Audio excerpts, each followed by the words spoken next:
다산정약용의 서신. 아이에게 화를 내고 돌아서서 혼자 후회해 본 적이 있으십니까? 당신이 낸 그 화, 정말 그 순간의 잘못 때문이었을까요? 아니면 그날 하루 아무도 알아주지 않았던 당신의 마음 때문이었을까요? 어느덧 해가 지고 하루의 일과를 마친 뒤 집으로 향하는 길.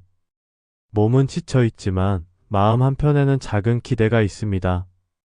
현관문을 열면 누군가 나를 반겨주길 바라는 그 기대. 오늘 하루의 고단함을 그 한순간에 내려놓고 싶은 마음.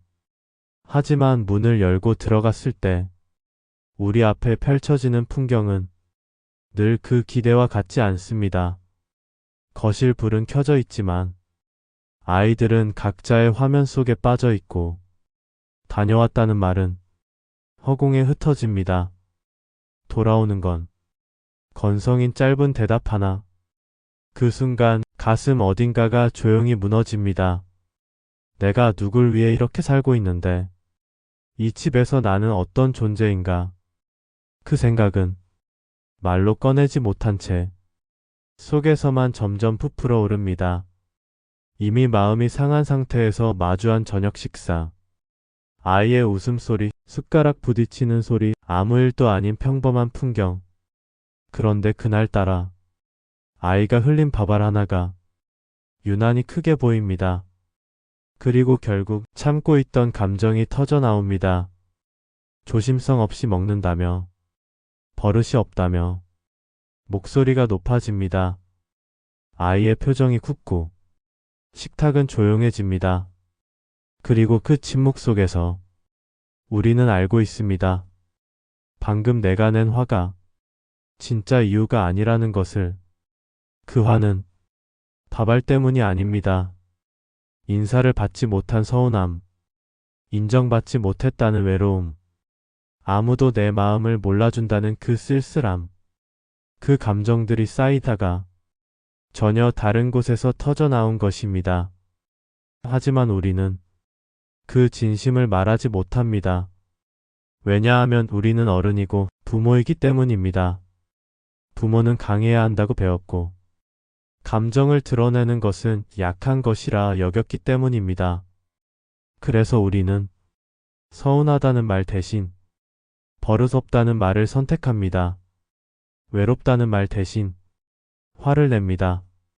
하지만 그 순간 아이의 가슴에는 상처가 남고 우리의 마음에는 더 깊은 후회가 남습니다.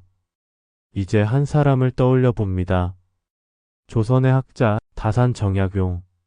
그는 18년이라는 긴 세월 동안 가족과 떨어져 유배지에서 살았습니다.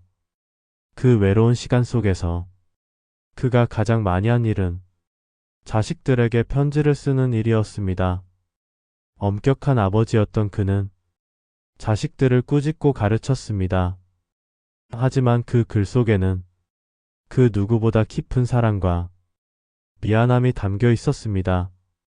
차가운 유배지에서 홀로 밤을 치새우며 자식들에게 전하지 못한 말을 한 글자 한 글자 눌러 담았습니다. 직접 말하지 못했던 마음, 표현하지 못했던 사랑. 그는 결국 깨달았습니다. 부모와 자식 사이에서 가장 중요한 것은 옳고 그름이 아니라 마음이라는 것을 우리는 이제 인정해야 합니다. 부모도 외롭고 어른도 상처받습니다. 아무리 나이가 들어도 우리 안에는 여전히 사랑받고 싶은 마음이 있습니다. 그 마음을 화로 표현하지 마십시오. 그 대신 있는 그대로 꺼내십시오. 나 오늘 조금 힘들었다. 아까 아무도 나를 반겨주지 않아서 서운했다. 그 한마디는 결코 약한 것이 아닙니다. 오히려 가족을 이어주는 가장 강한 말입니다. 화를 내서 얻는 것은 잠깐의 복종이지만 진심을 전해서 얻는 것은 오래 남는 이해입니다. 오늘 저녁 집에 들어가기 전 잠시 멈춰 보십시오. 그리고 스스로에게 물어보십시오.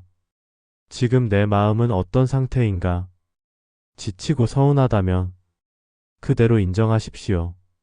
그리고 그 마음을 숨기지 말고 전해보십시오. 아이가 밥을 흘렸을 때 화를 내기 전에 단 3초만 멈추십시오. 그리고 이렇게 말해보십시오. 사실 아빠가 조금 외로웠다고. 그 한마디가 어색하게 느껴질 수도 있습니다. 하지만 그 어색함을 넘어서면 그 순간부터 관계는 달라지기 시작합니다. 평생 쌓인 벽이 조금씩 허물어집니다. 아이에게 화를 낸 그 순간 사실 당신은 사랑을 원하고 있었던 것입니다. 이제는 그 사실을 부정하지 마십시오. 당신은 충분히 애써왔고 충분히 잘해왔습니다. 이제는 조금 더 따뜻하게, 조금 더 솔직하게 사랑받아도 괜찮습니다. 오늘 밤 당신의 가정이 화가 아닌 진심으로 채워지기를 바랍니다. 감사합니다.